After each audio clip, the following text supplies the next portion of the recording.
So hello guys, welcome back to my channel. সবাই কেমন আছো? চলে এসেছি নতুন একটা ব্লগ নিয়ে। তো চলে গেছিলাম রানাঘাটের কালী পুজোর দিনে। আমরা বেশ অনেকটাই মনে হয় তাড়াতাড়ি ঠাকুর দেখা শুরু করে দিয়েছিলাম।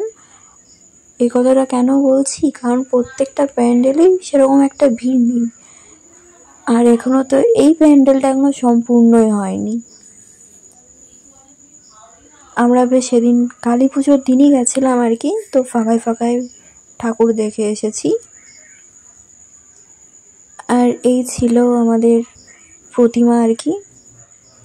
তো আমরা নেক্সট প্যান্ডেলে চলে গেছিলাম। এখানেও বেশ সুন্দর, তোমরা দেখতেই পাচ্ছ প্যান্ডেলটা কতটাই সুন্দর হয়েছে। এটা ছিল আমাদের 2 নম্বর প্যান্ডেল। তো চলো তোমাদেরকে পুরোটা ঘুরিয়ে দেখাই আর কি। তো আমরা এই 3 নম্বর প্যান্ডেলে চলে এসেছি। এখানে আমাদের এই যুগের উপরে ভিত্তি করে রাখা হয়েছে থিমটা। আমি তো দেখেই অবাক যে আমরা যেসব করে থাকি আর কি, সেই সবই এখানে তুলে ধরার চেষ্টা করেছে। খুব সুন্দর হয়েছে প্যান্ডেলটা। এখানে ইউটিউব, ফেসবুক সব ছিল, আর এখানে একজন এক্সটেন্ড করেছে আর একজন ব্লগ বানাচ্ছে। ব্যাপারটা কত ইন্টারেস্টিং নয়? যাই হোক, সব কিছুই বেশ সুন্দর করে এখানে করা হয়েছিল। পুরোটাই বেশ সুন্দর একটা থিম করা হয়েছে। আর এখানে পুজো এখনো অবধি স্টার্ট হয়নি। অনেক প্যান্ডেলে পুজো স্টার্ট হয়ে গেছিলো সেই সময়। তো এটা ছিল এই প্যান্ডেলের প্রতিমা। তো প্রতিমার সামনে সব কিছু গুছিয়ে রেখে দিয়েছে পুজোর জিনিস। এখানে সব কিছু দেখতে দেখতে আমরা পরের প্যান্ডেলে চলে এসেছি। প্যান্ডেলের সামনেই ছিল পুজোটা। তো এখানে একটা অন্যরকমই কিছু করা হয়েছে, দেখতেই পাচ্ছ তোমরা। ভিতরে যেহেতু আমরা অবাক হয়ে গেছি।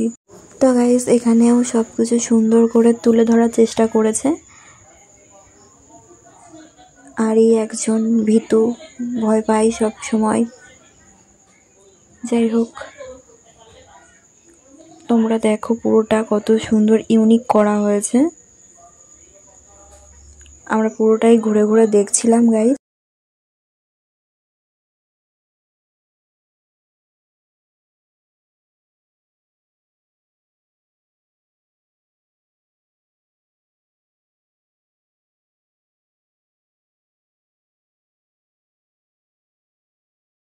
তো গাইস, এখানে কুয়ো করা হয়েছে, জ্বলন্ত কুয়ো। আর এখানে এখনো অনেকটাই প্যান্ডেল আর কি গুছিয়ে উঠতে পারেনি কালী পুজোর দিনও। যাই হোক, এখানে চিতা জ্বলছে, এখানে আর কি দেহ পড়ে রয়েছে একটা। আর এই ভাইটা আমাদের গাইড করেছে গাইস, কিচ্ছু বলার নেই। আমরা ভেবেছিলাম যে ওখানেই শেষে ফাঁকাটা থেকে ভেবেছিলাম ওখানে ঠাকুর রাখবে। তো ভাই বলল যে দিদি ভিতরে যাও। তারপরে দেখলাম ভিতরে ঠাকুরটা রয়েছে। ঠাকুরটাও খুব সুন্দর হয়েছে। তো আমরা পরের প্যান্ডেলে চলে গেছিলাম গাইস। এখানে আর কি পুজো হচ্ছিল। তো পুজো হচ্ছিল, আমরা আর কি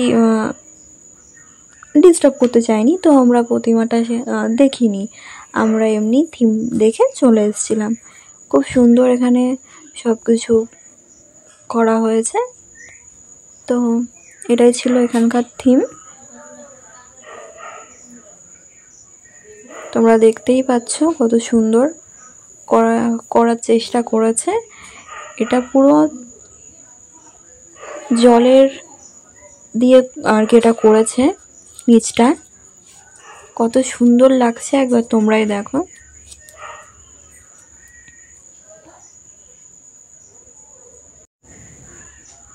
তো গাইস, এখানে ভোলেনাথও বসে রয়েছে। প্যান্ডেলটা খুবই সুন্দর হয়েছে, একবার তোমাদেরকে ভালোভাবে দেখিয়ে দিলাম। খুব সুন্দর করে প্যান্ডেলটা করেছে। এখন আমরা এসছি, আসার পর থেকে যতগুলো প্যান্ডেলে গেছি, খালি একটা প্যান্ডেল বাদ দিয়ে এরকম অনেকগুলোই আমি দেখে নিয়েছি। ঠিক আছে, সঙ্গে এইরকমও তো রয়েছেই আমার পাশেই।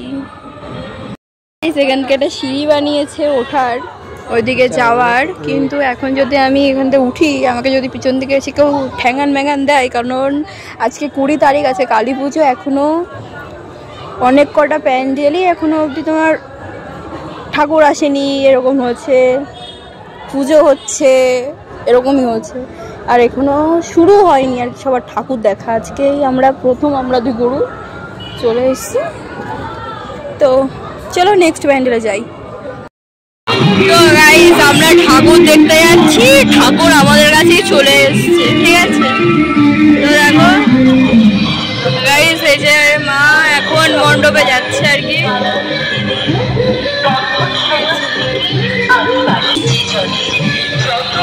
এই হচ্ছে কথা। ওইখানে একটা কিউট একটা ঠাকুর দেখতে পেয়েছি, সেটা বাড়ির খুব সুন্দর। তো গাইস আমরা পরবর্তী প্যান্ডেলের দিকে চলে এসেছি। তো এখানকার সব কিছু কত সুন্দর করে করা হয়েছে, থিমটাও খুব সুন্দর হয়েছে, লাইটিংগুলোর তো কথা হবেই না, এত সুন্দর করে করা হয়েছে।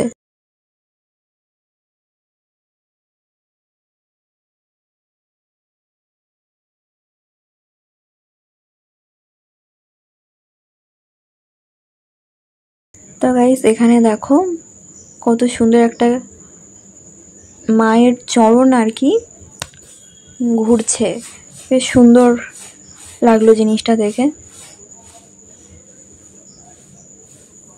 তো গাইস এই আমরা এবার ভিতরে ঢুকে গেছি, এবার ভিতরটাও তোমরা দেখে নাও যে কত সুন্দর করে ভিতরটা সাজানো হয়েছে। ঝাড়বাতির জায়গায় এটা একটা ইউনিক কিছু করেছে, তো এটাই ছিল প্রতিমা। তো এই জিনিসটা দেখার পরে ভালো লাগলো, আবার খারাপও লাগছে। যাই হোক, আজকের ভিডিও এতটাই, ভালো লাগলে like comment share, bye bye.